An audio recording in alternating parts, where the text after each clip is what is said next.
as practitioners, working with people all the time, you probably pay a lot of attention to other people's needs often. And for those that are working with people, it might really be important to start with being patient with yourself, allowing yourself grace, and loving kindness, and then really that being kind of the way to then be patient with others and cultivating it in others, and knowing that this is a journey, that we're all in it together, from different faith traditions, different cultures, different groups. That patience gives us an opportunity to come together more. What's that reminding me of is, so in other words, patience is another way of caring. For sure, beautiful. Right? It's just caring. Christian scriptures, love is patient, right? Love is Love patient, is love the is first kind, attribute, right, that's of that interesting. passage. And Yeah, well, forget that. Yeah. What you think about that is really powerful. Love is patience. Is that if you think about love in the Christian tradition of unconditional love, like, and in some ways it's the connection to that narrative that says, I don't know that I can be patient on my own. Like, but it's because of of love, because of something greater. I want to engage in that process of patience, and it's not maybe something I will ever accomplish, but I'll always be in process of patience. But it has to come from love. Otherwise, it might come from just another thing we want to do right, and a to-do list and a checklist, and that's where the skill part of it can become just another way of being patient. I gotta be really patient. I gotta work. But that narrative is actually what maybe is really critical to drive. And I think that's the ideal. Like, it can't always come from love. Sometimes it's just doing the skills, doing the behaviors. Sometimes then that comes is the after. Jewish, that's why we're Jews.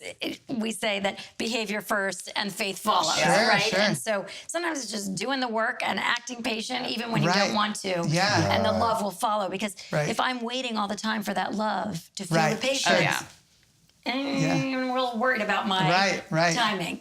Right, that habit really of creating that habit, So that's just the flip side of it. Yeah, that makes sense, When I think of patience, I think of God right away. Like, that connection is very, it's just there. It's Do you think God's automatic. patient or impatient or God something is else? patient? Oh, that's an interesting question. That's what I think.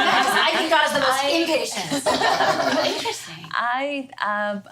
So when I'm being patient, I'm thinking of God. Okay. That's what I meant. Okay. Like you're living in God's example. Yes, but I've never thought of God as patient or impatient, but if I were to say, I'd say he's patient. Why?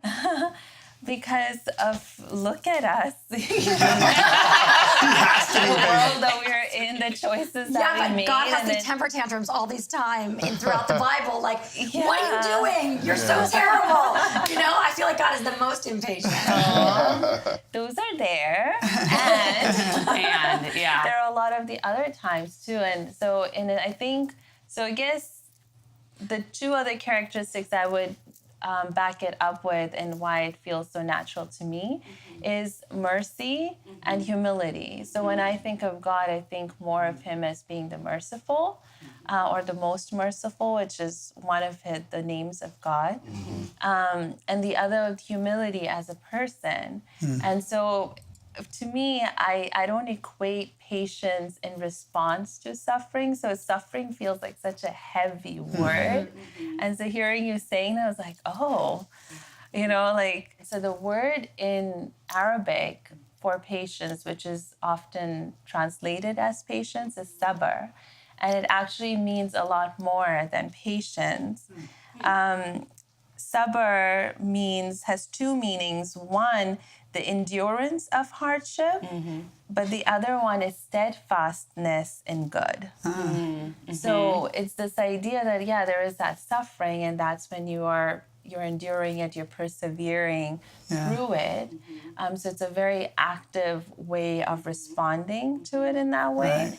But there's also the steadfastness in goodness, which has nothing to do with suffering. But is it the goodness that comes out of the steadfastness, or is it goodness is steadfastness? I would say the goodness is steadfastness, and that is a challenge. Is how can you stay good? How can you be steadfast and being your best and doing your best, even when hit by something when suffering or seeing suffering. So there is a verse in the Quran that anytime anything happens in the community, my mom, be patient in prayer, and this is really where it comes from.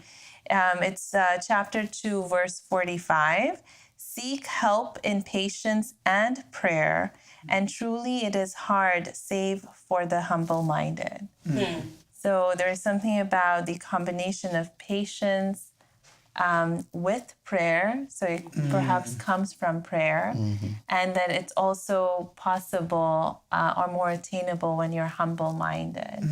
And I think that goes back to staying God conscious and remembering what you have control over and focusing on being your best versus,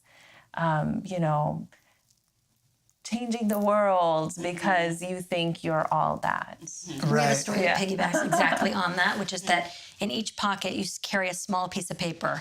And in the right pocket it says, I am but the center of the world. And in the other pocket it says, I am but dust and ashes. And we're supposed to walk through the world with the humility and the arrogance and the patience to know that we are somewhere in between that each day. It's beautiful. Right.